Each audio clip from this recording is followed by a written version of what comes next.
तार नेई तुलना तार समकेह ना। अल्हम्दुलिल्लाह नहमदुहु व नस्तईनुहु व नस्तगफिरुहु व नु'मिनु बिही व नतवक्कलु अलैहि व नऊज़ु बिल्लाहि मिन शुरूरि अनफुसिना व मिन सय्यिआति अअमालिना। मन यहदिहिल्लाहु फला मुदिल्ल लहु व मन युद्लिल्हु फला हादिय लहु। अशहदु अन ला इलाहा इल्लल्लाह वहदहु ला शरीका लहु व नशहदु अन्ना मुहम्मदन अब्दुहु व रसूलुहु अल्लज़ी उर्सिला इलन नासि काफ़्फ़तन बशीरन व नज़ीरा व दाइयन इलल्लाहि बिइज़निहि वसिराजन मुनीरा। अम्मा बअद अऊज़ु बिल्लाहि मिनश शैतानिर रजीम। बिस्मिल्लाहिर रहमानिर रहीम। वक़ज़ा रब्बुका अल्ला तअबुदू इल्ला इय्याहु व बिल वालिदैनि इहसाना। इम्मा यब्लुगन्ना इंदकल किबरा अहदुहुमा औ किलाहुमा फला तकुल लहुमा उफ़्फ़िन वला तनहरहुमा वक़ुल लहुमा क़ौलन करीमा वख़्फ़िद लहुमा जनाह अज़्ज़ुल्लि मिनर रहमा वक़ुल रब्बि इरहमहुमा कमा रब्बयानी सग़ीरा। सदक़ल्लाहुल अज़ीम। वक़ाल रसूलुल्लाहि सल्लल्लाहु अलैहि वसल्लम रग़िम अनफ़ुहु। क़ील मन या रसूलल्लाह? क़ाल मन अदरक बिवालिदैहि इंदल किबरि अहदुहुमा औ किलाहुमा थुम्मा लम यदखुलिल जन्नह औ कमा क़ाल अलैहिस्सलातु वस्सलाम। बारकल्लाहु लना व लकुम फिल क़ुरआनिल अज़ीम व नफ़अना व इय्याकुम बिल आयाति व ज़िक्रिल हकीम व नहनु अला ज़ालिका मिनश शाहिदीन वश्शाकिरीन वल्हम्दुलिल्लाहि रब्बिल आलमीन। नमाज़ेर दुरूद शरीफ अमल करी। अल्लाहुम्मा सल्लि अला मुहम्मदिन व अला आलि मुहम्मद कमा सल्लैता अला इब्राहीम व अला आलि इब्राहीम इन्नका हमीदुम मजीद। अल्लाहुम्मा बारिक अला मुहम्मद व अला आलि मुहम्मद कमा बारकता अला इब्राहीम व अला आलि इब्राहीम इन्नका हमीदुम मजीद। मोहब्बतेर साथे पढ़ी। बलगल उला बिकमालिही कशफद दुजा बिजमालिही हसनत जमीउ खसालिही।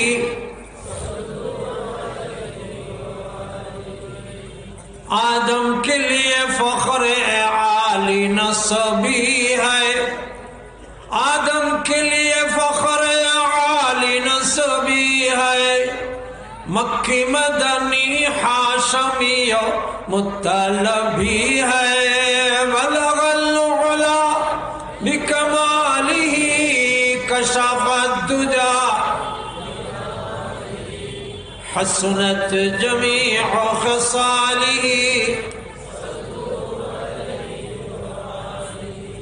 पाकीज़ा तराज़ अर्श बरी जन्नत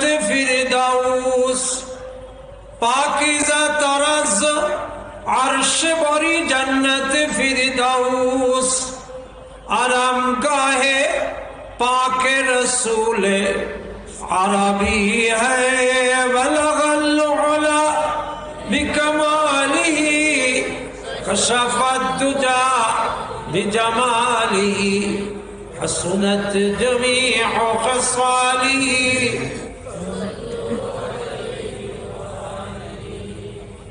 পূর্বদর্শা সততা ইসলামী সমাজ কল্যাণ পরিষদ কর্তৃক 13তম তাফসীরুল কোরআন মাহফিলের সম্মানিত সভাপতি, এই মসজিদের স্বনামধন্য খতিব, বিশিষ্ট ইসলামী চিন্তাবিদ, মুফাসসিরে কোরআন হযরতুল আল্লাম, আজকের প্রধান বক্তা মাওলানা আব্দুল মতিন সাহেব চৌধুরী সাহেব শাহবাগী, এবং উপস্থিত এই অঞ্চলের বিশিষ্ট ওলামায়ে কেরাম, আইম্মায়ে মাসাজিদ এবং এই অঞ্চলের বিশিষ্ট মুরব্বী, সুদী, জ্ঞানী, গুণী, সমাজসেবক, শিক্ষানুরাগী, সর্বস্তরের দিনদার, ইমানদার, তৌহিদি জনতা, দরবারে এলাহিতে প্রথমে শুকর আদায় করে নিচ্ছি যে আল্লাহ স্থানীয় সততা ইসলামী সমাজ কল্যাণকে আমাদের জন্য আজকের এই নুরানি, রহমতি, বরকতি, কোরআনি, মহতি, জান্নাতি মাহফিল তারা আমাদেরকে উপহার দিয়েছে এবং আমরা এসছি, বসছি, কথা শুনছি, আরও শুনব। এতটুকুন অনুগ্রহ যে আল্লাহ আমাদের প্রতি করলেন, সে আল্লাহর কথা স্মরণ করে বড় আওয়াজে শ্রদ্ধার সাথে আমরা কালিমাতুশ শুকর আদায় করছি, সকলে বলছি আলহামদুলিল্লাহ। কোরআনুল কারীমের 15 নম্বর পারা সূরা বনী ইসরাঈল 14 থেকে আয়াত তিলাওয়াত করেছি। বিষয়বস্তু হলো মাতা এবং পিতা।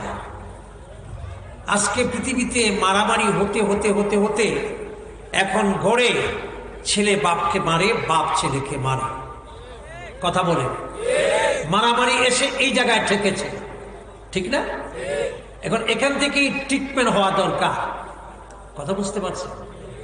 যুবকরা তাদের ফিউচারের জন্য, এই নতুন প্রজন্ম, এই তারুণ্য, এই যুবকরা তাদের ফিউচার, তাদের উজ্জ্বল ভবিষ্যৎ নির্মাণ করার জন্যে যত কিছু করছে, তার চেয়ে সবচেয়ে বড় উপাদান, তারুণ্য বিনির্মাণের জন্য, উজ্জ্বল ভবিষ্যৎ বিনির্মাণের জন্য সবচেয়ে বড় উপকরণ, ম্যাটার, উপাদান হলো মাতা পিতার দোয়া। কথা বলুন, কথা বলুন। সেই দোয়াটা কিভাবে পেতে পারে সেই বিষয়ে কথা হবে। কথা বুঝতে পারছেন? তো প্রথমেই আল্লাহ যে আয়াতে এই বক্তব্যটা আল্লাহ দিয়েছেন, সেই আয়াতে আল্লাহ তার নিজের কথা বলছেন। আগে আল্লাহ বলছেন ওয়া কাদা রাব্বুকা, হে নবী, আপনার যিনি রব, যিনি নবীর রব, তিনি আমাদের কি? তিনি আমাদের কি? কথা বলেন। অর্থাৎ তাম বিশ্বজগতের যিনি রব, সেই রবের ডিসিশন, সিদ্ধান্ত হলো কাজা, সিদ্ধান্ত হলো কি সিদ্ধান্ত? আল্লাহ তা'বুদু, ইবাদত কারো হবে না, ইবাদত হবে একমাত্র, কেবলমাত্র, শুধুমাত্র একজনের। তিনি কে? আল্লাহ। জুড়ে বলুন আল্লাহ। ইবাদতের লিস্টিতে, ইবাদতের তালিকা, ইবাদতের সাবটারে আর কারো নাম নবীরও নাই, ওলিরও নাই। আছে? কথা বলেন। পিসাবের আছে? কারো নাম? ইবাদতের তালিকায় একজন, তিনি কে? আল্লাহ। এবং আল্লাহর জন্যই ইবাদত নির্দিষ্ট, আল্লাহর জন্যই ইবাদত প্রযোজ্য, আল্লাহর জন্যই ইবাদত সংবিধিবদ্ধ। এই ইবাদত আর কারোর জন্য প্রযোজ্য ব্যবহার হতে পারে না। জনগণের কে খুশি করার জন্য কোন কোন নেতা এভাবে বলে যে জনগণের সেবা করাই ইবাদত। নাউজুবিল্লাহ বলবেন, জোরে বলুন। এটা ইসলামী পরিভাষা ইবাদত।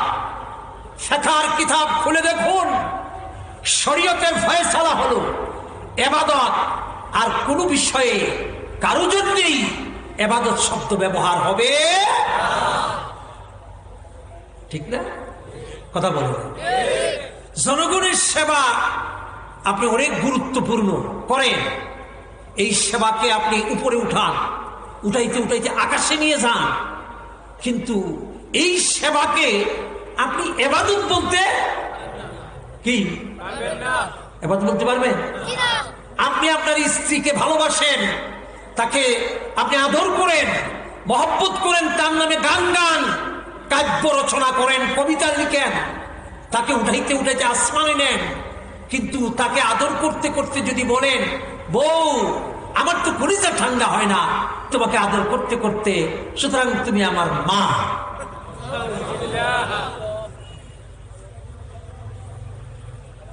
বউকে আদর করতে করতে মা বলা যাবে? কথা বলে না। জনগণের সেবাকে গুরুত্ব দিতে দিতে ইবাদত বলা যাবে? কথা বলে না দেখি। ইবাদত একজনের জন্য। জুতা যত দামি হোক, ইটালিয়ান জুতা 12,000, 20,000, 50,000 টাকা দামেরও জুতা আছে, কিন্তু জুতা এনে কেউ আলমারির উপরে রাখে না। রাখে নাকি? কোরআন শরীফের তাকের কাছে রাখে? জুতা নিচেই থাকে। কথা বলে। তো ইবাদত হবে কার?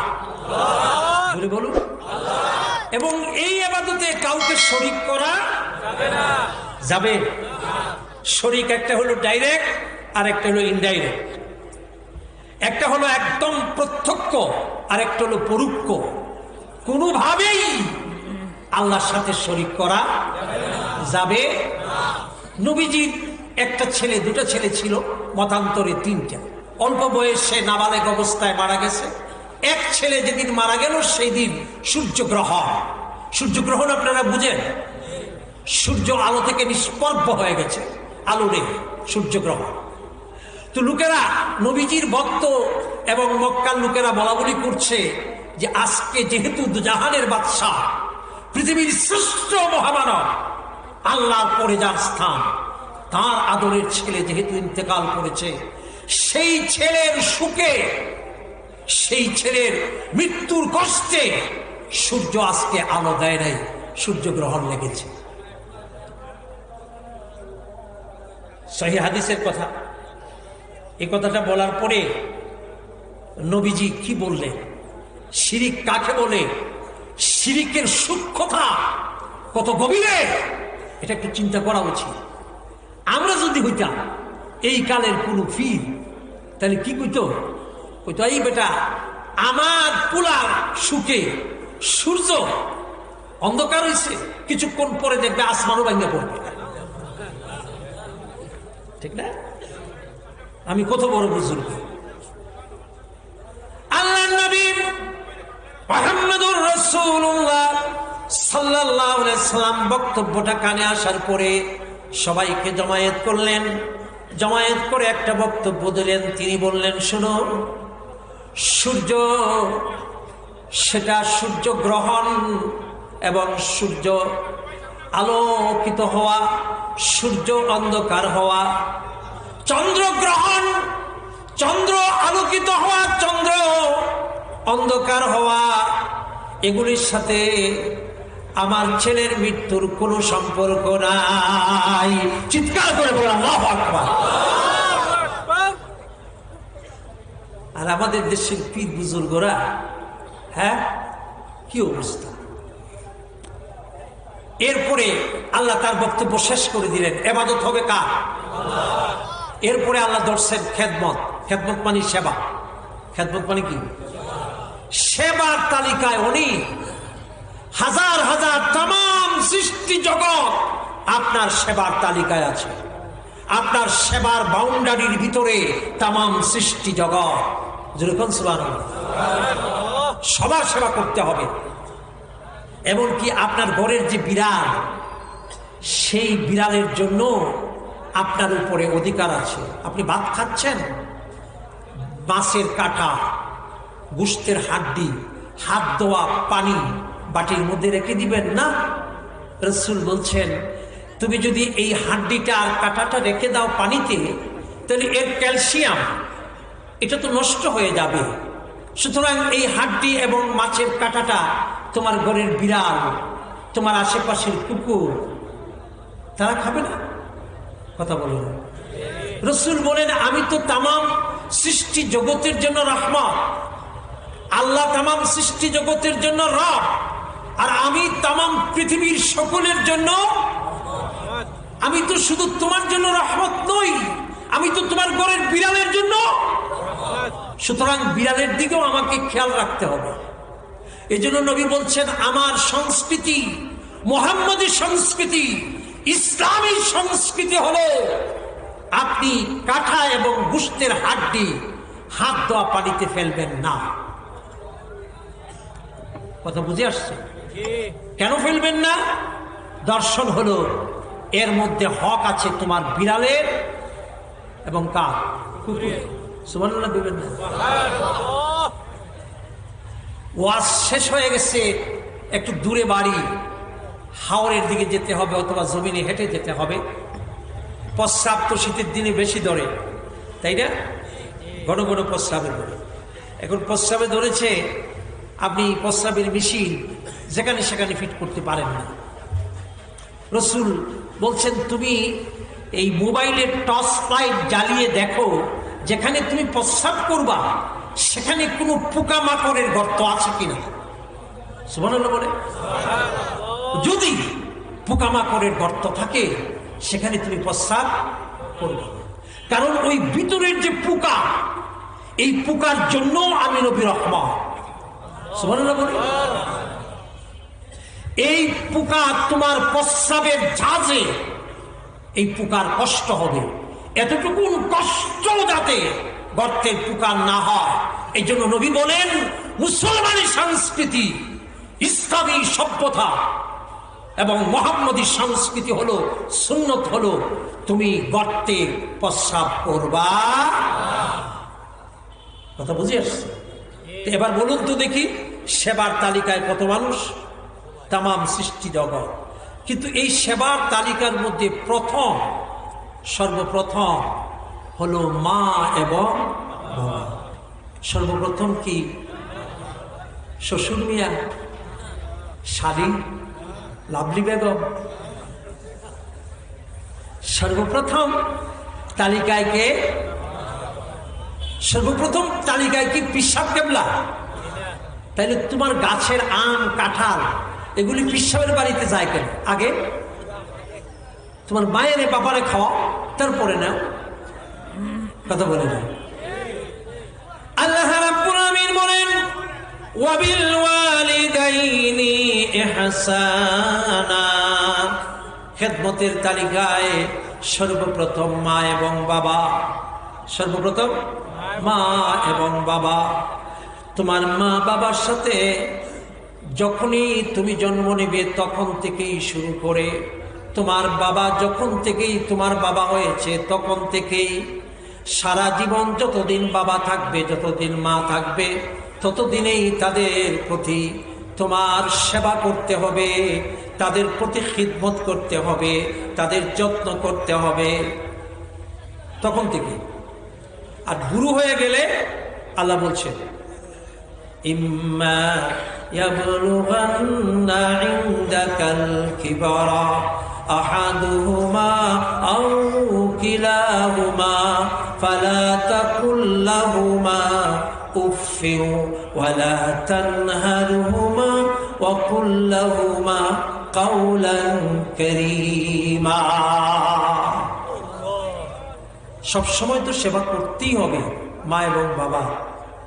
বুড়ো বয়সে সেবার পরিমাণ বাড়াইয়া দিতে হবে। কি করতে হবে? ডাবল। 60-এর আগে যে যা করছো তোমার বাবার 60-এর পরে এখন কি ডাবল, এখন কি। আর পশ্চিমা ইহুদি খ্রিস্টানরা আর পশ্চিমা শিক্ষা আমাদেরকে বলে তোর বাপ আর মা বুড়ো হয়ে গেলে বাড়িতে রাখার দরকার নাই, তোদের কোরআন বলছে ডাবল খেদমত করতে। আর আমরা দুনিয়ার ইহুদি খ্রিস্টান ইংরেজরা আমরা তোদেরকে সবক দিচ্ছি। আমাদের সবক হলো যে তোদের মা এবং বাবা বুড়ো হয়ে গেলে বাড়িতে রাখা ডিস্টার্ব। বাড়িতে রাখা কি কথা বলে না, ডিস্টার্ব। তোর মা বাবাকে বাড়িতে রাখিস না, নাহলে তোর ফিউচার করতে পারবে না। তুই তোর শিক্ষিতা স্ত্রী, তুই শিক্ষিত, তোরা দুজনে চাকরি করবি, জব করবি, ব্যবসা করবি, ছেলে মেয়েদেরকে ইংলিশ স্কুলে নিয়ে যাবে, সকালে ব্যাগ গুছাইতে হয়, পানি গুছাইতে হয়, কত কিছু। তোর মা আর বাপ বুড়ো বয়সে যদি ওরা ঘরে থাকে তাহলে বিস্তার ঠিক করে দিতে হবে, প্রস্রাব করাতে হবে, হাত মুখ ধোয়াতে হবে, নাস্তা বানাতে হবে। তোর ফিউচার, তোর ভবিষ্যৎ, তোর উজ্জ্বল ভবিষ্যৎ তোর মা বাপ খেয়ে শেষ করে দিবে। সুতরাং 60-এর পরে তোদের আল্লাহ বলছে ডাবল খেদমত করতে। আর আমরা যারা তোদের আইডিও, আমরা ইহুদি খ্রিস্টান লাল কুত্তারা, তোরা মুসলমানদের আইডিও, তোরা আমাদেরকে দেখে তোদের মাথা খারাপ হয়ে যায়। শুন, আমাদের স্বভাব, আমাদের তরিকা হলো যে 60 বছরের পরে তোর মা বাপকে ঘরে রাখার দরকার নাই। কোথায় রাখবা বলে আমরা ব্যবস্থা করেছি, আমরা ফার্ম বানিয়েছি। তোদের দেশে মুরগির ফার্ম আছে না? বলে হ্যাঁ। মাছের ফার্ম আছে, আমাদের দেশে বুড়া বুড়ির ফার্ম আছে। সেই ফার্মে তোরা পাঠিয়ে দিবি তোর মা বাপকে, তোদের কোনো দায়িত্ব নাই। ফার্মে পাঠিয়ে দিবি তোর মা বাপকে, 3 বেলা আমরা খাবার দিব, ব্রেকফাস্ট, লাঞ্চ, হ্যাঁ, ডিনার সব আমরা দিব। আবার মাঝখানে 2 বার আরো 2 বার নাস্তা দিব। হ্যাঁ, তারা থাকবে এখানে। আর সারাদিন কোনো কাম নাই, কাজ নাই, আছে এই ল্যাপটপ আছে, টেলিভিশন আছে, সেটা দেখবে। নেটের লাইন দেওয়া আছে, ল্যাংটা ছবি দেখবে। ওই নিয়ে 60, 70, 80 বছরে ল্যাংটা ছবি দেখতেও তো মনে চায় না। ভিতরে কোনো নড়াচড়া আছে? কথা বলে না।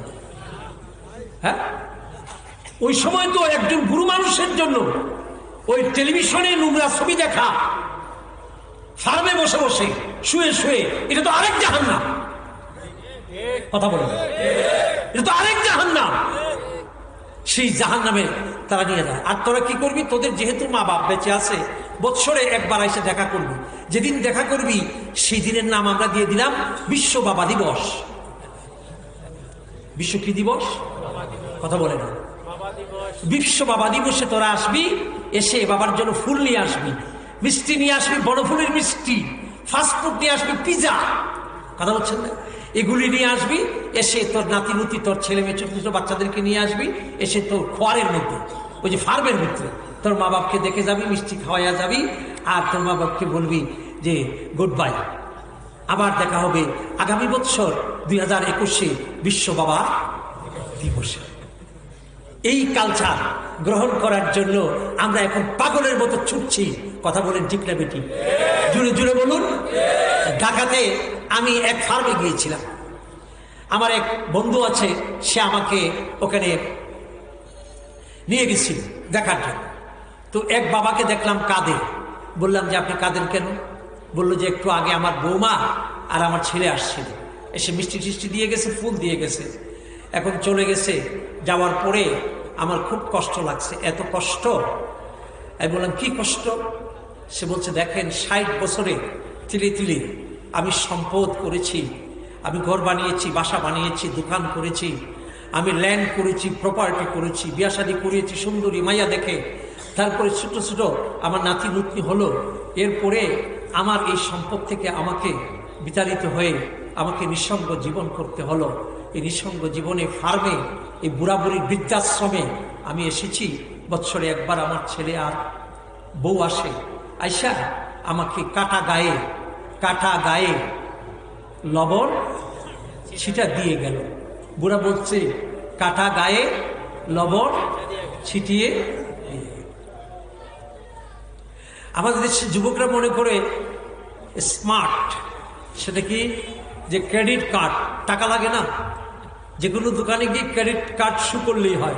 রাস্তাঘাটে বুথ আছে, এগুলোকে মনে করে এরা কি এগুলি প্রগতি না, এগুলি দুর্গতির লক্ষণ।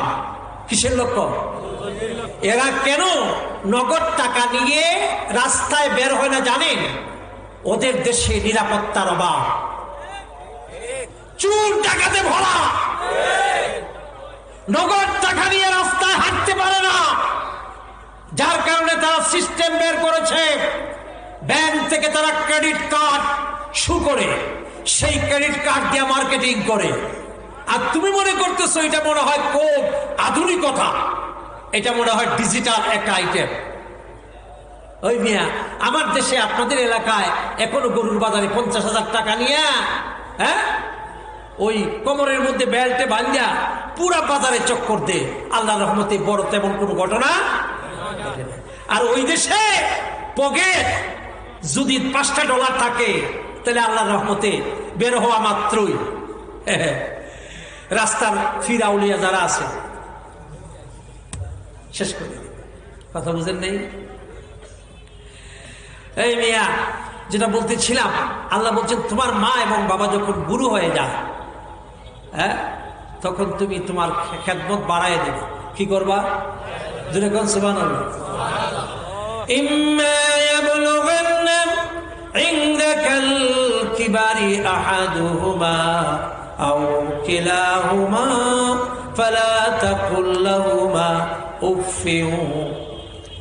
আল্লাহ রাব্বুল আলামিন বলেন, সুবহানাল্লাহ বলেন, আল্লাহ বলেন আমার ইবাদতের কথা এক কথা দিয়ে শেষ করেছি, আর তোর বাবা আর তোর মার খেদমতের কথা বলতে গিয়ে আমি এক কথায় শেষ করি নাই, আমি সংক্ষেপ করি নাই, বরং আমার বক্তব্য আমি শেষ করে দিয়েছি। তোর মা এবং বাবা সম্পর্কে বক্তব্য দিতে গিয়ে আল্লাহ বিস্তারিত সুন্দরভাবে ব্যাখ্যা করে আল্লাহ রাব্বুল আমিন একদম খোলাসা করে আল্লাহ পাক বুঝিয়ে দিয়েছেন। চিৎকার করে বলেন সুবহানাল্লাহ। আল্লাহ প্রথমে বলেছেন মা বাবার প্রতি সদয় ব্যবহার করার জন্য, এরপরে বলছেন মা বাবার প্রতি যখন বৃদ্ধ হয়ে যাবে তখন সেবা ডাবল করে দিতে হবে। ডাবল সেবা কেমন? ফালা তাকুল লাহুমা উফফিন, এতটুকু সতর্ক থাকতে হবে। মা এবং বাবা যখন বুড়ো হয়ে যায়, তখন বুড়ো হলে মানুষ একটু মেজাজটা একটু খিটখিটে হয় না? বলুন, হয় কি না? খিটখিটে হয়। তো আল্লাহ বুঝেন না? আল্লাহ কি জানেন না? আল্লাহ বলেন তোর মা এবং বাপ মেজাজটা এখন খিটখিটে, সাবধান, খুব কেয়ারফুল, খুব সতর্ক থাকবি। এতটুকু তুই খারাপ আচরণ করবি না যে আচরণটার কারণে তোর বাপ এতটুকু কষ্ট পায় যে আহ বলার মতো কষ্ট পায়, এমন আচরণটাও তুই করবি না। তুই খুব সাবধান থাকবি। এটা কে বলছে? কার ব্যাপারে? মা বাবার না আল্লাহ তার নিজের ব্যাপারে? কার ব্যাপারে বলছেন? মা বাবার ব্যাপারে। মা এবং বাবার প্রতি এতটুকু সতর্ক থাকতে হবে আহ যাতে না বলে। ইউনিভার্সিটিতে পড়ে ছেলে, এদিকে খেয়াল করেন, একটা প্লিজ এদিকে। ইউনিভার্সিটিতে পড়ে ছেলে, সেই ছেলে বারবার ঘরে যাচ্ছে, বাবা একটা টুলের মধ্যে দরজার পাশে বসে আছে। এখন হঠাৎ করে এই ইউনিভার্সিটি পড়ুয়া উচ্চ শিক্ষিত এই ছেলেটার পাটা বাবার শরীরের মধ্যে টাচ লেগেছে। এখন বাবা বলছে, কিরে তোর পাটা লেগে গেল আমার শরীরের মধ্যে, তুই দেখলি না? এই ছেলেটা শিক্ষিত ছেলে, সে বলছে, কেন বাবা? তুমি একটু সরে বসলেই তো পারো। নাউজুবিল্লাহ বলে, আরো জোরে বলে। আপনারাই বলেন যে ছেলেটা এত উচ্চ শিক্ষিত, তার বাপকে এই কথাটা বলাতে তার বাপ কি কষ্ট পেয়েছে না আরাম পেয়েছে? কথা বলুন। বাবা বলল, তোর পাটা লেগে গেল আমার শরীরে, তুই দেখোস না? এই উচ্চ শিক্ষিত ছেলেটা বলল কি, আপনি একটু সরে বসতে পারেন না? ফালা তাকুল লাহুমা উফি। ও বন্ধু, আল্লাহ রাব্বুল আলামিন বলেন তোর মা এবং বাবা যখন এই পর্যায়ে চলে আসে, বার্ধক্যের পর্যায়ে, খুব সাবধান থাকতে হবে, কেয়ারফুল থাকতে হবে। এরপরে আল্লাহ রাব্বুল আলামিন বলেন ওয়া কুল লাহুমা কাওলান কারীমা। সাবধান, কষ্টের দিক থেকে সাবধান থাকবে, আবার ভালো ব্যবহারের দিক থেকেও খুব সতর্ক থাকতে হবে। বাবার সাথে সুন্দর সুন্দর কথা বিনিময় করবি, বাবাকে ভালো কথা বলবি, সুন্দর কথা বলবি, মায়াবী কথা বলবি, ভালোবাসার কথা বলবি বাবাকে। এবং সফট কাউলে কারিম, কাউলে কারিম বলা হয় খুব সুন্দর মুলায়ম সুন্দর শব্দ দিয়ে একদম সফট করে নরম করে কথা বলার নাম হলো কাউলে কারিম। আল্লাহ বলছেন তোর মা বাবার জন্য তুই কাউলে কারিম বলবি। আমরা কি মা বাবার জন্য এরকম সুন্দর কথা বলি, মায়াবী কথা বলি? মায়াবী কথা বলি বান্ধবীর সাথে, স্ত্রীর সাথে। স্ত্রীর সাথে বিদেশ থেকে টেলিফোন করলে ওরে বাবা এত সুন্দর কথা বলে, হ্যাঁ গো তুমি কেমন আছো, হ্যাঁ তুমি তো সবসময় আমার কলিজার ভিতরে শুধু দরপট দরপট করো, ঠিক না? আর বাবার সাথে যখন কথা হয় তখন বিরক্ত হয়, শর্ট করে ফেলে কথা। আরে বাবা রাখো তো, অনেকক্ষণ তো কথা বললাম, রাখো, আমি বুঝছি তো। আর আল্লাহ বলছেন না, তোমার স্ত্রীর সাথে, তোমার ছোট বাচ্চার সাথে কলিজার টুকরা, বাবা তুমি আমার চাঁদের টুকরা। বাবা কেন তোমার বাপকে বলতে পারো না আব্বা তুমি তো আমার কলিজার টুকরা? আল্লাহ বলেন তোর বাবার জন্য এটা বল, কাউলে কারীম। আপনি বাবার জন্য কোন ল্যাঙ্গুয়েজ ব্যবহার করবেন সেটাও আল্লাহ ঠিক করে দিয়েছেন। চিৎকার করে বলেন আল্লাহু আকবার। কোন আলেমের জন্য, কোন পীরের জন্য আল্লাহ ল্যাঙ্গুয়েজ ঠিক করে দেন নাই, ক্যাটাগরি ঠিক করে দেন নাই। আল্লাহ বলছেন বাবার জন্য সফট কাউলে কারীম বলতে হবে, মায়ের জন্য কাউলে কারীম। মেন্টালি মানসিকভাবে সবসময় প্রস্তুত। যেমন অফিসের বসের খালি কলিং বেলটা যদি টিপ দিয়ে বসে, চেয়ার থেকে লাফ দিয়ে উঠে, এই yes sir, yes sir, sir sir, ওই বাপ রে বাপ, হ্যাঁ বাপ রে বাপ। আর আল্লাহ রাব্বুল আলামিন বলে না, তুই এমন একটা পজিশনে থাকবি তোর বাবার জন্য আর তোর মায়ের জন্য। চিৎকার করে বলুন সুবহানাল্লাহ। বায়েজিদ বুস্তামি, তিনি বায়েজিদ বুস্তামি হওয়ার আগে প্রতিদিন মা এবং বাবাকে তিনি দুধ পান করাতেন, তারপরে তার ছেলে মেয়েদেরকে দুধ পান করাতেন। একদিন দুধের বন্দোবস্ত করতে গিয়ে দেরি হয়ে গেল, মা দুঃখিনী ঘুমিয়ে পড়েছে। বায়েজিদ বুস্তামি দুধ রেডি করেছে। এবার ছেলে মেয়েরা বলছে আব্বু আমাদের তো ক্ষুধা লেগেছে, আমরা ঘুমিয়ে পড়ব, আমাদের দুধ দাও। বায়েজিদ বুস্তামি বলেছে না, আমি তো জীবনে কোনোদিন আমার মাকে দুধ না খাওয়ায়া আমি কোনোদিন তোমাদেরকে দুধ পান করাই না, সুতরাং আমার মাকে দুধ পান করানোর পরেই আমি তোমাদেরকে দুধ পান করাবো। এই কথা বলার পরে বাচ্চারা বলছে বাবা তোমার মাকে ঘুম থেকে উঠাও, উঠাইয়া দুধটা তাকে আগে খাওয়াইয়া নাও, তারপরে আমাদেরকে খাওয়াও, অসুবিধা নাই। হযরতে বায়েজিদ বুস্তামি বলেন না, আমার মার ঘুম আমি ভাঙাবো না, আমার মার ঘুম ভাঙালে কষ্ট হতে পারে, এতটুকুন কষ্ট আমি আমার মাকে দিতে রাজি নই। বাচ্চারা বলছে তোমার মাকে ঘুমও ভাঙাবা না, আর আমাদেরকে তোমার মায়ের আগে দুধও খাওয়াবে না, আমরা কি করব? বাচ্চারা কাঁদতে কাঁদতে ঘুমিয়ে পড়েছে, বাচ্চাদেরকে আর দুধ খাওয়ায় নাই। বায়েজিদ বুস্তামি রেডি দুধ হাতে গ্লাস নিয়ে মায়ের শিওরের কাছে, মাথার কাছে দাঁড়িয়ে থাকলো। এক সময় দুঃখিনী মা ঘুম থেকে উঠে ছেলে বায়েজিদকে দেখে মাথার কাছে দুধের পেয়ালা নিয়ে দণ্ডায়মান অবস্থায় আছে। জিজ্ঞেস করেছে বাবা বায়েজিদ তুমি দুধের পেয়ালা নিয়ে এইভাবে দাঁড়িয়ে আছো কেন? বাইজিদ বলছে, মাগো দুধটা রেডি করতে দেরি হয়ে গেছিল, তারপরে দেখি তুমি ঘুমিয়ে পড়েছ, তুই কেন আমায় ডাকলি না? ডাকি নাই, ঘুমের মধ্যে তোমার কষ্ট হতে পারে, তোর ছেলে মেয়েদেরকে দুধ পান করাইছস। না, করি নাই, কারণ আমি কোনোদিন তোমার আগে, মায়ের আগে ছেলেদেরকে, বাচ্চাদেরকে দুধ পান করাই নাই। এবার মা খুশি হয়ে যায়, নামাজ বিছিয়ে সেজদা দিয়ে আল্লাহর কাছে বলে, আল্লাহ আমার এই বাইজিদকে তুমি জামানার সরতাজুল আউলিয়া, সমস্ত ওলিদের মাথার মুকুট বানাইয়া দিও।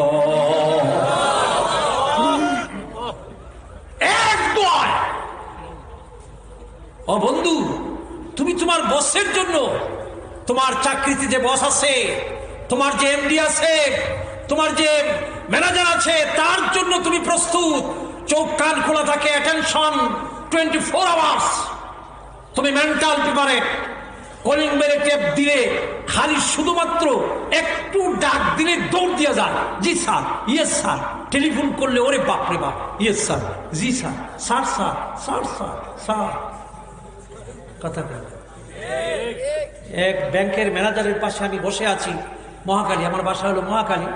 তো এই ম্যানেজারের কে তার বস ফোন করেছে, মতিঝিল থেকে, হেড অফিস থেকে ফোন করেছে। এখন সে এই ফোনে কথা বলছে 5 মিনিট। কয় মিনিট?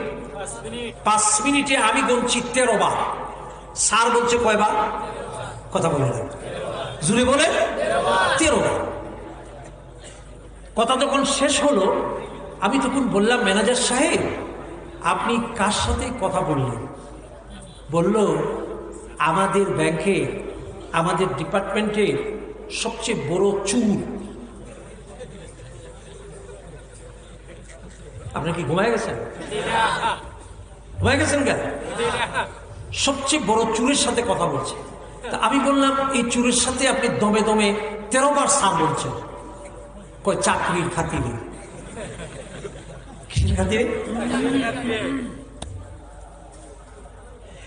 দেশের এলাকার সবচেয়ে খারাপ লোক, মানুষের ক্ষতি করে, এই লোকটাকে খতিব সাহেবের মতো লোক সকালবেলা দেখা হয়েছে, আসসালামু আলাইকুম। কারণ হুজুর জানে এরা যদি সালাম না দিতে আমারও খবর আছে, কথা বলে, এই জন্য হুজুরকে সালাম দিচ্ছে, আসসালামু আলাইকুম বাবা জান, কেমন আছেন? মানিক মিয়া বাবা জানান, আরে বাবা তোমার জন্য কত মহব্বত, কত দোয়া করে। এই মানিক মিয়া মাস্তান, সে তো মনে করে এর বাপরে বাপ, এলাকার এত বড় হুজুর আমার জন্য যেখানে দোয়া করে, সেখানে নিশ্চয়ই আল্লাহর রহমত আমার পক্ষে। শুধু রহমত না, রহমতের ফেরেশতা বড় জিবরাইল আমার সাথে আছে, কথা বলে। কিন্তু হুজুর 5 হাত দূরে গিয়া, হুজুর মন থেকে, কলিজা থেকে আল্লাহর কাছে দোয়া করে, আল্লাহ এই মানকা গুন্ডারে তুমি কবে সাইজ করবা, কথা বলে। এইবার বলেন, আপনাদের বিবেকে বিচার দিলাম, আল্লাহ কি ভয়ের কারণে, পরিস্থিতির শিকার হয়ে হুজুর যে আগে দোয়া দিয়েছে সেই দোয়া আল্লাহ কবুল করবে না? পরে যে হুজুর বুক থেকে, মন থেকে, কলিজা থেকে যে দোয়া করেছে সেই দোয়া কবুল করবে? কথা বলে। আল্লাহ কি ঠোঁটের দোয়া কবুল করে না বুকেরটা? যারা এখন সমাজে প্রভাব প্রতিপত্তি, এরা মনে করে, ওরে বাপরে বাপ, মানুষ তো আমাদেরকে সামনে আসলে স্যার স্যার, ইয়েস স্যার, জি স্যার। আমার মুসল্লি আছে একটা পুলিশ, এরে বললাম যে মন্ত্রী যে গেল, তাও পশুমন্ত্রী, কোন মন্ত্রী? পশুমন্ত্রী গেল, তোরা যে পুলিশরা এইভাবে যে লাত্তি লুত্তি দিলে এইভাবে, কারণ কি? সালাম দিচ্ছস বুঝলাম যে আসসালামু আলাইকুম, লাত্তি দিলে কেন? হয় মন্ত্রী রে অ্যাডভান্স অগ্রিম সিগন্যাল দিয়ে দিলাম। আমি বলি, কিসের সিগন্যাল? সে বলছে, আমি স্যারকে বুঝাইলাম, স্যার যতদিন আপনি মন্ত্রী আছেন, ক্ষমতায় আছেন, ততদিন আসসালামু আলাইকুম, আর যেদিন আপনি চলে যাবেন সেদিন এই যে এটা দেখায় রাখলাম।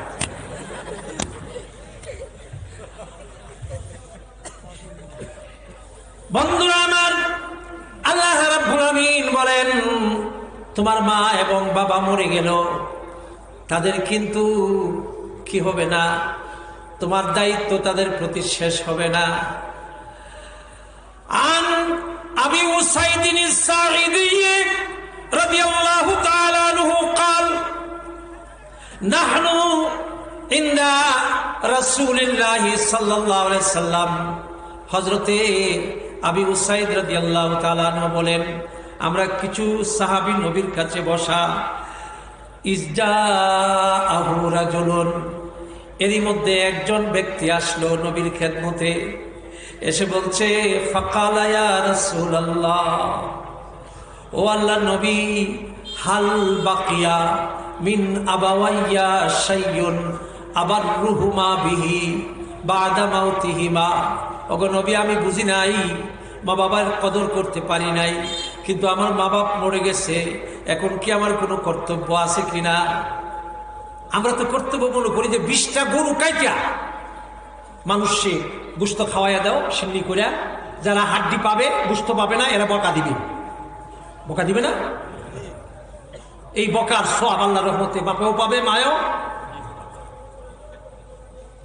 কথা সংক্ষেপ করে ফেললাম একদম। ওই মিয়া রসুলের কাছে জিজ্ঞেস করেছে, হাদিস থেকে নেন, আপনার মনে চায়, আমার মনেও চায়, প্রত্যেকটা মানুষের আবেগ মা এবং বাবার জন্য কিছু করা, ঠিক না? কি করবেন? হাদিস থেকে নেন। রসুল বলছেন, হ্যাঁ, তোমার মা বাপ মরে গেছে, পৃথিবীতে নেই? বলে হ্যাঁ, কিন্তু আমার মন চায় আমি বাবার জন্য মার জন্য কিছু করি। হুজুর, আমি কি করব? রসুল বলছেন, তোমার বাবার জন্য 1 নাম্বার হলো আসসালাতু আলাইহিমা, তোমার মা এবং বাবার জন্য তুমি দোয়া করবে। কি করবে? আমরা কি দোয়া করি না করাই? না, দোয়া করাই। কথা বলবে, পিঠ যদি আপনি না খাদ্য আন, যদি আরেকজনকে দিয়ে খাদ্য আন, তাহলে সমস্যা না? ছেলেটারে বললেন পিঠটা খাদ্যায় দে, দিল, বেটা বেশি উপরে আসছে, একটু নিচে লাভ, নিচে গেল, আরে বেটা একটু সামান্য একটু বা হয়ে যা। পিঠ আপনার, চুলকানি আপনার, হাত আরেকজনের। আপনি বাবার জন্য মার জন্য দোয়া করাবেন, আপনি নাই, সিলেট বন্দরে চলে গেছে ঢাকা, 500 টাকা দিলাইও ইমাম সাহেব, আমার বাপের লাগি মার লাগি দোয়া করি। দোয়া কি তো একটা দোকানও বেচা কিনাও? তুমি থাকো,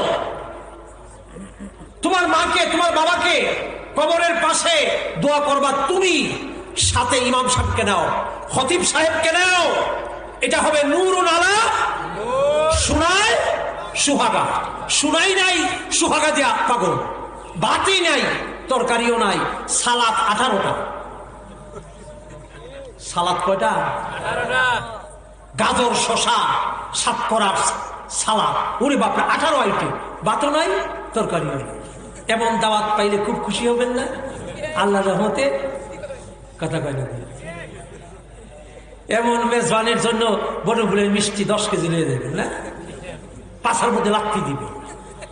ফাজিল, যেটা হজম করব, এই হজম যা করব সেটাই নাই, যা দিয়া হজম করব সেটাই না বড়াই কিছু, ঠিক না?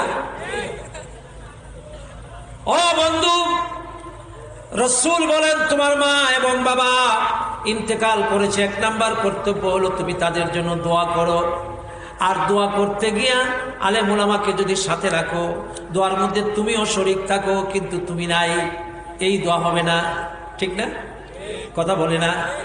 ও বন্ধুরে, এরপরে রাসূল সাল্লাল্লাহু আলাইহি সাল্লাম বলেন 2 নম্বরে তোমার উচিত, 2 নম্বরে তোমার মৃত্যু মা বাবার জন্য আল ইস্তিগফারু লাহুমা, তাদের গুনার জন্য আল্লাহর কাছে মাপ চাও, তাদের গুনার জন্য আল্লাহর কাছে।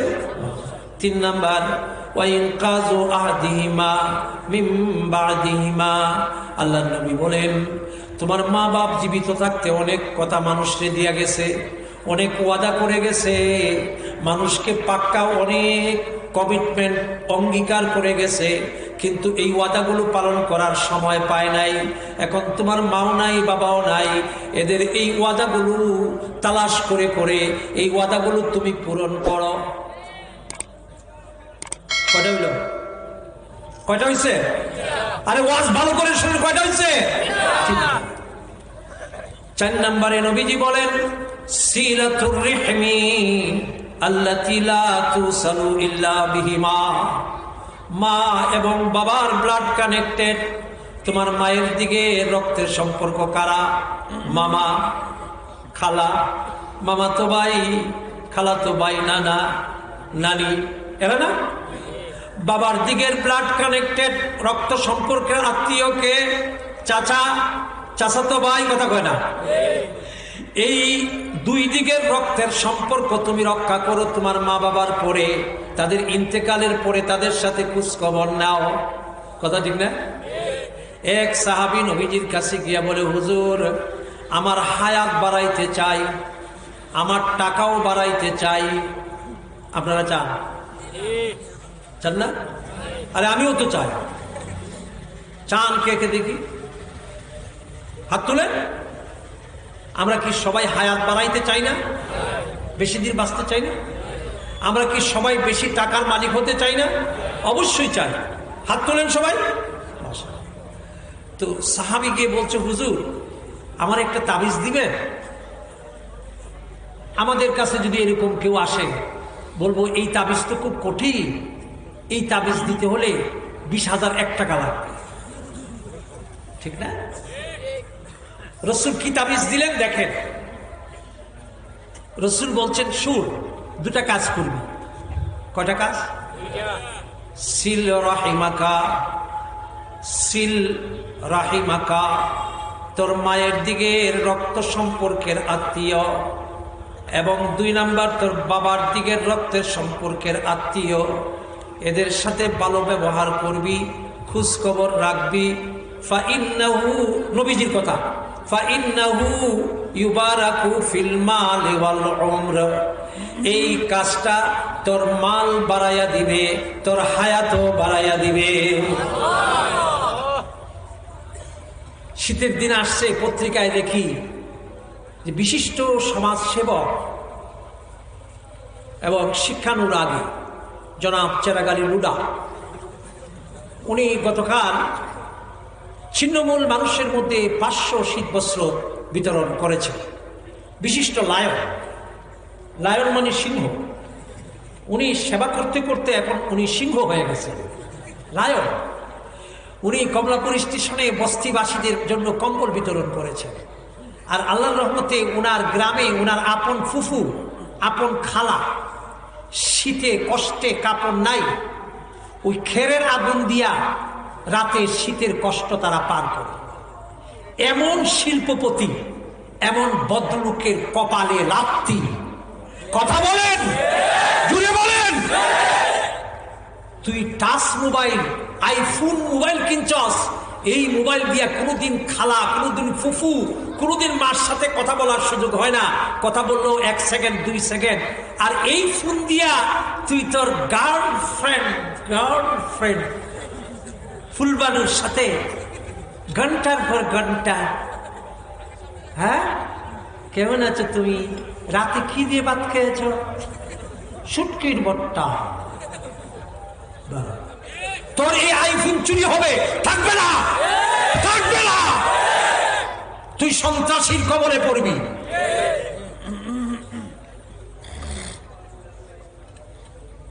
শিল্পপতির বাসায় তার ভাগনা গেছে, গরিব মানুষ, গ্রাম থেকে গেছে, সিরাপাড়া কাপড় গেছে। পরে এখন শিল্পপতি 3-4টা গার্মেন্টসের মালিক। ওরে বাপরে বাপ, গুলশানে বাসা। 1-2 দিন থাকার পরে শিল্পপতি মামা বলে, কিরে নুরুদ্দিন, দেশে যাওয়ার ভাড়া কি তোর নেই? না থাকলে তো বলবি। ঠিক আছে, নে 500 টাকা নে, বাড়িতে দেশে যা। 2 দিনও থাকতে পারছে না। আর শালি মিস লাভলি, উনি দুলাভাই বাসায় গিয়েছে। 3 দিন পরে বলছে, দুলাভাই আমি তো আজকে চলে যাব। আরে বলছো কি তুমি? তোমার তো 15 দিনের নিচে তোমার তো যাওয়ার কথা না। তুমি 15 দিন এখানে স্টে করবা। আমি তোমার জন্য কত সুন্দর মার্কেটিং করার জন্য প্ল্যান করে রেখেছি। বসুন্ধরায় নিয়ে যাব, যমুনা ফিউচার পার্কে তোমাকে নিয়ে যাব, সেখানে গিয়ে তোমাকে সেট কিনে দিব, আইফোন মোবাইল কিনে দিব। কপাল পুরা শিল্পপতি, তোর এই ইন্ডাস্ট্রি ফ্যাক্টরি, তোর সম্পদ ওই পিকে হাওলাদারের মতো হয় দুদকে ধরবে না হয় আগুনে ধরবে। রসুলের প্রেসক্রিপশন গ্রহণ কর, সিল রাহিমাকা ফাইন্নাহু ইউবারাকু ফিল মাল ওয়াল উমর। নবীজি বলেছেন কোন তাবিজ কবজের দরকার নাই। হায়াত বাড়াইতে চাস, অ্যাক্সিডেন্ট থেকে বাঁচতে চাস, শত্রু থেকে বাঁচতে চাস, টাকার ব্যবসায় উন্নতি চাস, মা এবং বাবা রক্তের সম্পর্ক খোঁজ খবর রাখ, একটা কমলা কিনে দে। বন্ধুরা আমার, এরপরে রাসূল বলছেন ইকরামু সাদিকিহিমা, 5 নাম্বার হলো তোর মা এবং বাবা ইন্তেকালের পরে তোর বাবার সাথে যারা চলাফেরা করত, এলাকার যেসব মুরব্বীরা তোর বাবাকে নিয়ে বিকালে বসতো, গল্প করত, চা খাইতো, তোর বাপ তো চলে গেছে, এরা তো আছে না? এরাও সব চলে গেছে, এরা 2-1 আছে না? এদের জন্য বন্দর বাজার থেকে একেবারে সেলার কমলা, অরিজিনাল কমলা খালি কিনা নিয়ে বল, চাচা আমার বাপ আর আপনি প্রতিদিন বিকালে একসাথে বসতেন, কথা বলতেন, আপনার সাথে আমার বাবার খুব সম্পর্ক ছিল, বাবা নাই, মনটায় বাবার কথা খুব মনে পড়ছে, খালি কমলা আনছি চাচা, আপনি কমলাটা একটু খাবেন। রসুল বলেন এই চাচা, তোর এই চাচা, তোর এই বাবার সঙ্গীটা যদি কমলা খায়া কলিজাটা ঠান্ডা হয়, আল্লাহ তোর বাবাকে কবরের মধ্যে কলিজা ঠান্ডা করে। ইকরামু সাদিকিহিমা, ও বন্ধু, একজন লোক এসে বলছে ইয়া রাসূলুল্লাহ, এসে বলছে একজন আলেমের কাছে প্রশ্ন করেছে যে হুজুর, আপনারা আলেমরা খালি মা বাবার কথা বলেন, মা বাবার খেদমতের কথা বলেন, কিন্তু আমার মাকে 15 বছর যাবত আমি বিছনায় শুয়ে আছে, মায়ের বয়স এখন 75, আমি ওষুধ খাওয়াই, পায়খানা পরিষ্কার করি, গোসল করাই, গরম পানি দিয়া তেল মাখাই, ওষুধ খাওয়াই, দুধ খাওয়াই, কমলা খাওয়াই, 15 বছর করছি। ও আলেম, জিজ্ঞেস করে, ও আলেম, আমার মা করছে 5 বছর। কয় বছর? 5 বছর পরে আমার পায়খানা পরিষ্কার করা লাগে নাই, কারণ আমি নিজে নিজে পায়খানা পরিষ্কার করতে পারছি, নিজেই নিজের কাপড় পরতে পারছি, নিজেই গোসল করতে পারছি, নিজেই খাইতে পারছি। তাহলে আমার মা করছে 5 বছর আর আমি করতেছি 15 বছর। সে জিজ্ঞেস করছে হুজুর, আপনি আমারে বলেন তো দেখি, আপনারা খালি কোন মার হক আদায় হবে না, মার বুকের দুধের হক আদায় হবে না, আদায় হবে না, চামড়া দিয়া জুতা বানাইলেও আদায় হবে না, এখন আপনি আমারে হিসাব বুঝান, আমি তো ডিজিটাল, আমি কি ডিজিটাল, হিসাব বুঝান আমারে। আমার মাকে করতেছি কত বছর? আমার মা করছে কত বছর? 5 বছর। আমার হিসাবে তো হুজুর আমি 10 বছর পাই। কত বছর পাই? তা আপনারা কি বলবেন যে আমার মার ব্যাপারে, যে আমার মার ঋণ আমি সুদ করতে পারি নাই? তো ওই আলেম বলছে হ্যাঁ, তুমি সুদ হবে না, 15 বছর না, তুমি যদি আরো 50 বছর করো তবু তোমার মার হক আদায় আদায়। সে বলছে, যুক্তি দিচ্ছে যে দেখুন আমার যে সময় ছোট ছিলাম আমার পায়খানা ছিল দুর্গন্ধ কম, আর এখন আমার মার 75 বছর বয়স, তার পায়খানা এত দুর্গন্ধ, হুজুর সেই পায়খানা আমি নিজের হাতে পরিষ্কার করি, আপনি বলেন সুদ হবে না, মার হক আদায় হবে না। পায়খানার কথাটা প্রসঙ্গ আসছে বলে একটা প্রসঙ্গ আমার মাথায় এসেছে। ইমাম আবু হানিফা রহমতুল্লাহ আলাইহির নাম শুনেছেন? তিনি কি আপনাদের এই মসজিদে ইমামতি করে গেছেন না? উনি একটা মাযহাবের ইমাম। উনার যুগে উনি ছিলেন পৃথিবীর শ্রেষ্ঠ আল্লাহর ওলি, শ্রেষ্ঠ আলেম, শ্রেষ্ঠ ফকিহ। সুবহানাল্লাহ। এই জন্য উনি ইমাম। উনি 24 ঘন্টার মধ্যে মাত্র 1 ঘন্টা ঘুমাইতেন। কয় ঘন্টা? তো জাগ্রত থাকতেন কতক্ষণ? তো 23 ঘন্টা উনি জাগ্রত থেকে শুধু মাল কামাই করতেন? এই 23 ঘন্টা আমরা কিভাবে নামাজ পড়বো, আমরা কিভাবে রাকাত বাঁধবো, আমরা কিভাবে সূরা পড়বো, আমরা কিভাবে হক হালাল মতো চলবো, এই 23 ঘন্টা সারা জীবন উনি আমাদের জন্য জাগ্রত ছিলেন। আর জীবনে সারা জীবন 1টা ঘন্টা তিনি ঘুমাইছেন। সুবহানাল্লাহ বলে। সেই 1 ঘন্টা ঘুমাইতেন দুপুরে খাওয়ার পরে। দোতলা বাড়িতে ঘুমিয়ে আছেন, এই সময় এক লোক গেছে, গিয়ে ইমাম সাহেবকে মাত্র 1 ঘন্টা ঘুমান, ঘুমটা লাগছে, দরজার মধ্যে নক করছে। তো উনি ঘুম থেকে উঠলেন, দরজা খুললেন, বলেন কি ভাই? বলে হুজুর আমি একটা মাসলা জিজ্ঞেস করতে এসেছি। হুজুর বলছেন ঠিক আছে বলুন। ভুলে গেছি। হুজুর বলছেন ঠিক আছে, আপনার যখন স্মরণ হয় তখন আপনি আসবেন। তো উনি গিয়েছেন 1 ঘন্টা, মাত্র 1 ঘন্টা গিয়ে শুধু বিছনায় গাটা হেলিয়ে দিয়েছেন, ঘুমটা শুধুমাত্র আসছে, আবার ওই লোক আসছে। তো তিনি দরজা খুলে দিয়েছেন। কি ভাই মনে হয়েছে? হ্যাঁ মনে হয়েছে, বলুন আপনার কি মাসলা? সরি এই মাত্র ভুলে গেলেন, এই যে এখন বলছি। ঠিক আছে আপনি পরে আসেন। এবারে রাসূলুল্লাহ সাল্লাল্লাহু আলাইহি ওয়াসাল্লাম, ইমাম আবু হানিফা রাহমাতুল্লাহ আলাইহি তৃতীয়বার উনি কি ওখানে ঘুমিয়েছেন। এখানে কি সমস্যাটা কি আমি বুঝতে পারতেছি। হ্যাঁ হুজুর আসলে ভালো কথা। এইভাবে আপনারা, আমি কি মাইক ছেড়ে দিব এখনই? উনি আসলে কি এখানে আসবেন না? আপনাদের সাথে দেখা না করে চলে যাবেন? তা আপনারা এমন করতেছেন কেন?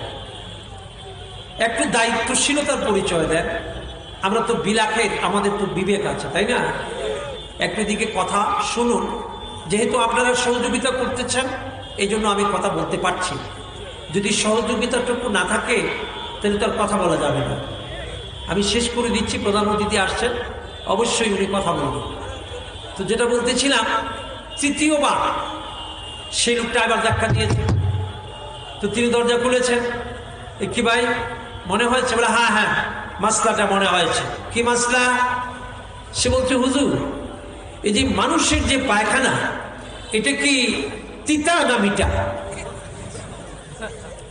তো উনি বলছেন কোনটা? এটা কি ছোট বাচ্চার পায়খানা না বড় মানুষের পায়খানা? সে বলছে না আমার দুটারই দরকার, আমার মাসলাটা দুটারই দরকার।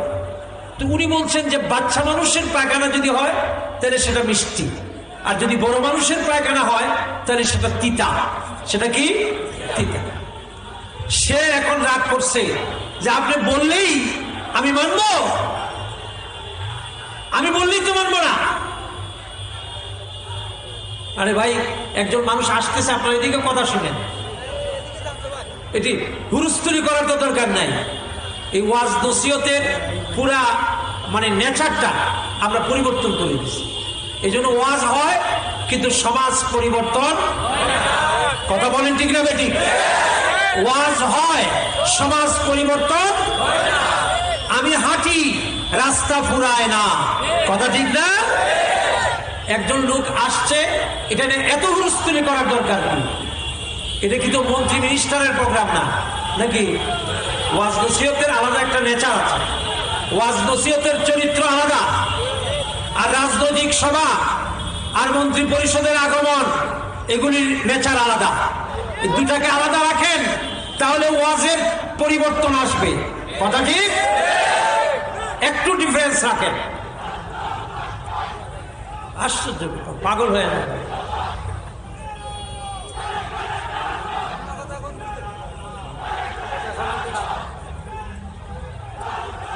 আপনারা একজন দায়িত্বশীলকে ওনারা বসাইতে পারেন? বুঝছি তো, তুমি স্লোগান থামাও না। আশ্চর্য ব্যাপার। এটা কি রাজনৈতিক প্রোগ্রাম নাকি? আমরা সবাই স্লোগান বন্ধ করি। হযরতের বয়ান চলছে, হযরত আমাদের মধ্যে উপস্থিত হবেন, আমরা সবাই দেখবো এবং ইস্তেকবাল করবো ইনশাআল্লাহ। আমরা সবাই স্লোগান বন্ধ করি ইনশাআল্লাহ। হযরতের বয়ানের পরপরই হযরত আমাদের সামনে গুরুত্বপূর্ণ তাফসীর পেশ করবেন। সবাই নিরবতা পালন করি। শুনেন, রাখেন, কোনো পরপর নাই, আমার বয়ানের পরপর নাই। উনি স্টেজে আস্তে আস্তে কথা শেষ করে আমি ছেড়ে দিই। আমি ওয়াজই করি 40 বছর। কত বছর? তা আমার বয়স কত? 30। কথা কয় না? এই মাঠের স্লোগান, এই পাবলিকের স্লোগানের কি হাকিকত সেটাও জানি। পাবলিক যখন বলে জিহাদ জিহাদ জিহাদ চাই, এরপরে বলে জিহাদ লাগছে আমরা, হুজুররা তোমরা ফিটা খাও, আমরা বাড়িতে, সব জানা আছে। কথা বন্ধ রাখুন। প্রধান অতিথি আসতেছেন, আসবেন। এটা তো রাজনৈতিক কোনো সভা নয়, এটা মন্ত্রীর কোনো সভা নয়, এটা ওয়াজ মাহফিল।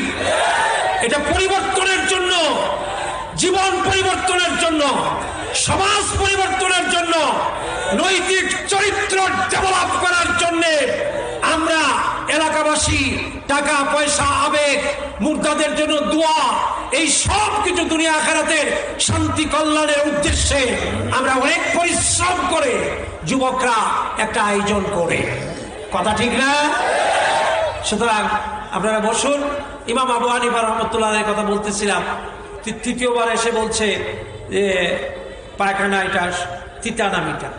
উনি বলছেন যে বাচ্চা মানুষেরটা হইলে মিষ্টি আর বড়দেরটা হইলে তিতা। সে বলছে হুজুর আপনি ভর্তি দিলে আমি মানি নিব, খাইয়া যাচ্ছেন রাগ করার কথা কে আর করে বলে গেল আলেম হলে এরকম হতে হয়। ইমাম আবু হানিফা রাহমাতুল্লাহ বলেন ভাই সব জিনিস খায়া দেখা লাগে না। সাধারণত দেখা যায় বাচ্চাদের পায়খানায় মাছি বসে, আর মাছি মিঠা জিনিস ছাড়া বয়, আর বড়দের পায়খানায় মাছি বসে। কহুজুর বুঝছি, আমি ফাইসি মুসলা বুঝছি। 2 মিনিট পরে 500 লোক নিয়ে আসছে, আইসা বলছে আসলে কোনো মাসলা মুসলা না, গতকালকে হাজার হাজার মানুষের মধ্যে আলোচনা হয়েছে বর্তমান পৃথিবীতে সবচেয়ে বড় আলেম, সবচেয়ে বড় আল্লাহর ওলিকে আমি আমি আমি আমি নগণ্য, আপনি ইমাম আবু হানিফার নাম বলেছিলাম। তখন তারা বলছিল প্রমাণ করতে পারবি? আমি তখন চ্যালেঞ্জ গ্রহণ করেছিলাম যে আমি ইমাম আবু হানিফা যে শ্রেষ্ঠ আলেম, শ্রেষ্ঠ আল্লাহর ওলি, এটা আমি প্রমাণ করব। প্রমাণ করার জন্য এই ডায়লগ, এই ড্রামা, এই নাটক করেছি। আসলে কোনো মাসলা মুসলা না। চিৎকার করে বলেন আল্লাহু আকবার। কথা আমার শেষ। আপনারা প্রধান অতিথিকে নিয়ে আসেন। আমি যে কথাটা বলতে চাচ্ছিলাম সেটা হলো মা এবং বাবা। প্রথমেই বলে ফেলছি এই যুবকরা, আমি নিজে আমার মা এবং বাবার দোয়ায় এই সুনামগঞ্জের হাওরের ছেলে আজকে ঢাকা শহরে 40 বছর। কথা বুঝতে পারছেন? আলহামদুলিল্লাহ মাওলানা সাহেব জানেন কিছুটা, এবং অনেক লোকই আমার সম্পর্কে জানে। আমি খুব ভালো আছি আলহামদুলিল্লাহ, আলহামদুলিল্লাহ। আমার বাবা আমাকে বলেছে আমি যখন দেশে যাইতাম তখন আমার বাবার বয়স ছিল 80। লাঠি দিয়ে ভর করে করে বাড়ি থেকে সড়ক থেকে আরো দূরে গাড়িতে ওঠা রাখ করতো। আমি বলতাম আপনি যান, আপনি পিছে পিছে আসছেন কেন? তো আমার বাবা বলতো তোমাকে তো হাঁটতে আমি না করি না, তুমি তোমার পথে যাও। আমি বললাম যে আপনি যে পিছনে আমার পিছনে পিছনে, তো আমি যদি তোমার পিছনে পিছনে যাই তোমার কি কোনো সমস্যা আছে? আল্লাহ আকবার বলে। অনেক দূর আসার পরে বাবাকে বলতাম বাবা তুমি তো আবার ফেরত যেতে হবে না, বুড়ো মানুষ লাঠি দিয়ে হাঁটতেছ, তো তুমি এখন যাও না বাবা, আমি গাড়িতে উঠি। যাব, আমার জন্য একটু দোয়া করে দিলে যাব। আমি দোয়া তো করি, না একটু হাত তুলে যাওয়ার পথে দোয়া কবুল হয়, তুমি একটু হাত তুলে দোয়া করো। আমি বলি যে এটা তো উল্টা, দোয়া তো করবেন আপনি, আমি তো ছেলে, আপনি তো বাপ। আমাকে বলে তোর তো বাপ আছে। জাযাকাল্লাহ জাযাকাল্লাহ।